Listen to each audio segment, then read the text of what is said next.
नमस्कार, आदाब, सत श्री अकाल, जय भीम, जोहार। मेरा नाम है नवीन कुमार। तीसरे चरण के मतदान के बाद आप सब जानना चाहते होंगे कि उत्तर प्रदेश में क्या होने जा रहा है। पंजाब में तो सारी ही सीटों पर वोटिंग हो गई, पूरे के पूरे 117 सीटों पर। उत्तराखंड का चुनाव तो पहले ही हो चुका है। तो सुनिए और समझिए, पहले पंजाब और फिर उत्तर प्रदेश पर आते हैं। पंजाब में बीजेपी साफ हो चुकी है। वहां सैकड़ों बूथों पर पार्टी अपने एजेंट तक नहीं तैनात कर सकी। वोट देने की बात तो दूर है, कोई पर्ची बांटने वाला भी नहीं था। याद कीजिए, 2017 के चुनाव में उसे 3 सीटों पर जीत मिली थी, वो भी तब जब उसका शिरोमणि अकाली दल के साथ गठबंधन था। लेकिन इस बार वो कैप्टन अमरिंदर सिंह के भरोसे थी। लेकिन कैप्टन बीजेपी की नाव लेकर डूब चुके हैं। गोया हम तो डूबेंगे सनम, तुमको भी ले डूबेंगे। और आपको हैरानी नहीं होनी चाहिए अगर बीजेपी 3 से सीधे नील बटा सन्नाटा पर आ जाए। पंजाब में नरेंद्र मोदी का काफिला रोके जाने की नाटक नौटंकियां कुछ काम नहीं आई।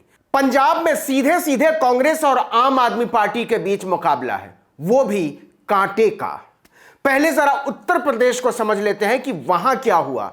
तीसरे चरण में ब्रज, कानपुर और बुंदेलखंड की 16 जिलों की 59 सीटों पर वोटिंग हुई।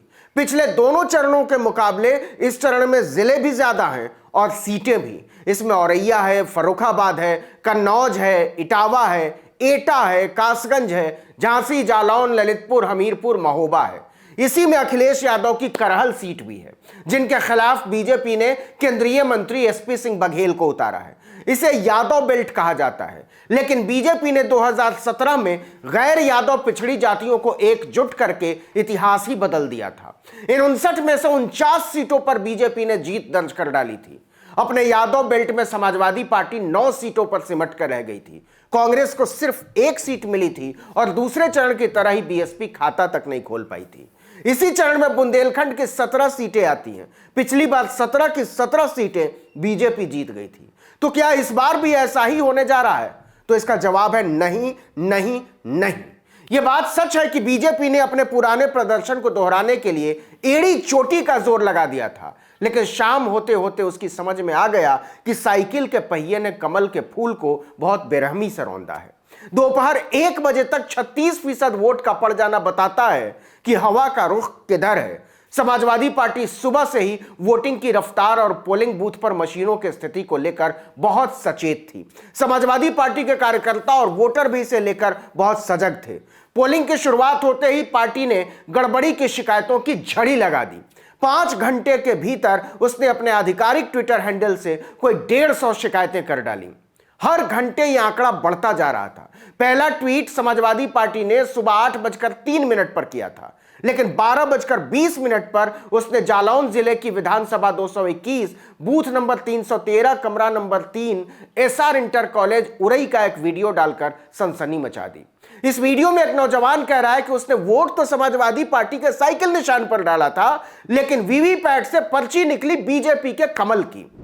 क्या होगा, साइकिल पे वोट डालने गए, हमने पहले दबाया बटन तो बोले कि साइकिल पे दबाए, कह रहे रुक जाओ, थोड़ा रुक गए। उन्होंने दूसरा बटन उधर से दबाया, उन्होंने कही साइकिल पे दबाया। हमने वोट दबाया साइकिल पे, तो हमने बोला कमल का एक बार हमने साइकिल दबाया, तो बोले कि धोखा हो गया तुम्हें, धोखा हो गया कि इसलिए तुमने कमल पे दबा दिया।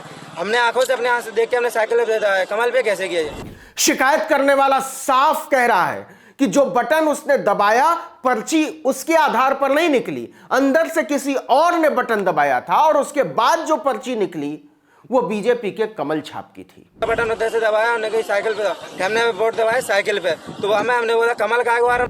ऐसे ही एक ट्वीट में समाजवादी पार्टी ने आरोप लगाते हुए कहा कि कानपुर देहात के भोगनीपुर 208 विधानसभा की बूथ संख्या 121 पर सपा का बटन दबाने पर बीजेपी की पर्ची निकल रही है। संज्ञान ले सुचारू एवं निष्पक्ष मतदान सुनिश्चित करे चुनाव आयोग। चुनाव आयोग फौरन सक्रिय हुआ। कुछ ही देर के बाद कानपुर देहात पुलिस ने ट्विटर पर ही लिखा कि उपरोक्त के संबंध में उप जिलाधिकारी भोगनीपुर द्वारा अवगत कराया गया है कि विधानसभा 208 बूथ संख्या 121 में किसी प्रकार की कोई समस्या नहीं है। मतदान केंद्र पर मतदान निष्पक्ष व सुचारू रूप से चल रहा है। मशीनों में कोई समस्या नहीं है।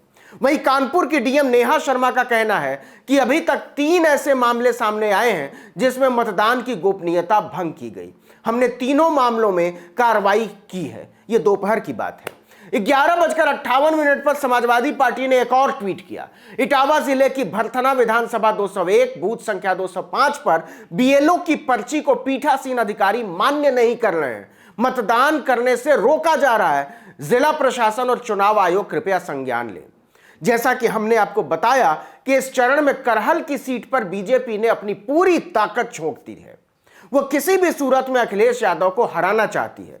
केंद्रीय मंत्री और बीजेपी के प्रत्याशी एसपी सिंह बघेल ने हमले की कहानी भी बनाई थी, लेकिन वोटिंग के दौरान समाजवादी पार्टी ने दावा किया कि मैनपुरी जिले की विधानसभा करहल 110 बूथ संख्या 319-320 पर बीजेपी प्रत्याशी एसपी सिंह बघेल पोलिंग पार्टियों को धमका रहे हैं। बेहद गंभीर मामला है। चुनाव आयोग और जिला प्रशासन कृपया संज्ञान लेकर निष्पक्ष और भयमुक्त चुनाव कराने की कृपा करें। एक शिकायत में समाजवादी पार्टी ने आरोप लगाया कि फर्रुखाबाद की 193 अमृतपुर विधानसभा के बूथ नंबर 38 पर ईवीएम में साइकिल चुनाव चिन्ह नहीं है। फिर क्या हुआ? चुनाव आयोग ने संज्ञान लिया। इस बार वोटिंग का नजारा ही कुल मिलाकर बदला हुआ था। बीजेपी ने पूरा हमला झोंक दिया था चुनाव को अपनी तरफ मोड़ने में, लेकिन ऐसा मतदान केंद्रों पर नजर नहीं आया। अखिलेश यादव, ओम प्रकाश राजभर और संजय चौहान पिछड़ी जातियों को गोलबंद करने में बहुत हद तक सफल रहे हैं। मुसलमानों का वोट बांटने के लिए बीजेपी ने असदुद्दीन ओवैसी का जमकर इस्तेमाल किया, लेकिन ओवैसी मुसलमानों की रहनुमाई का यकीन दिलाने में बुरी तरह नाकाम रहे हैं। अल्पसंख्यकों ने उनकी तरफ फूटी आंख भी नहीं देखा। अगर किसी सीट पर उनके उम्मीदवार की जमानत भी बच जाए तो यही उनके लिए और उनकी पार्टी के लिए बड़ी कामयाबी होगी। इस बीच प्रधानमंत्री नरेंद्र मोदी ने फिर वही किया जिसके लिए वो जाने जाते हैं। इधर वोटिंग चल रही थी और उधर टीवी पर उनका भाषण चल रहा था। वोटिंग के बीच वो हरदोई में एक जनसभा को संबोधित कर रहे थे। उन्होंने सपा पर निशाना साधते हुए कहा कि उत्तर प्रदेश को सट्टा और कट्टा से मुक्ति मिल गई है। बेटियां बहनें सुरक्षित महसूस कर रही हैं, लेकिन बावजूद इसके न तो पंजाब से ही और न ही उत्तर प्रदेश से बीजेपी के लिए अच्छी खबर है। मोदी ऊपर ऊपर से जीत के दावे भले कर रहे हैं, लेकिन अंदर ही अंदर यह रिपोर्ट उन तक भी पहुंच चुकी है कि 3 चरणों में उत्तर प्रदेश की जनता ने पार्टी की चूलें हिला दी हैं। रक्षा मंत्री राजनाथ सिंह की सभा में तो नौजवान उनके सामने ही नारे लगाने लगे थे कि भाषण से काम नहीं चलेगा, नौकरी रोजगार की बात करो।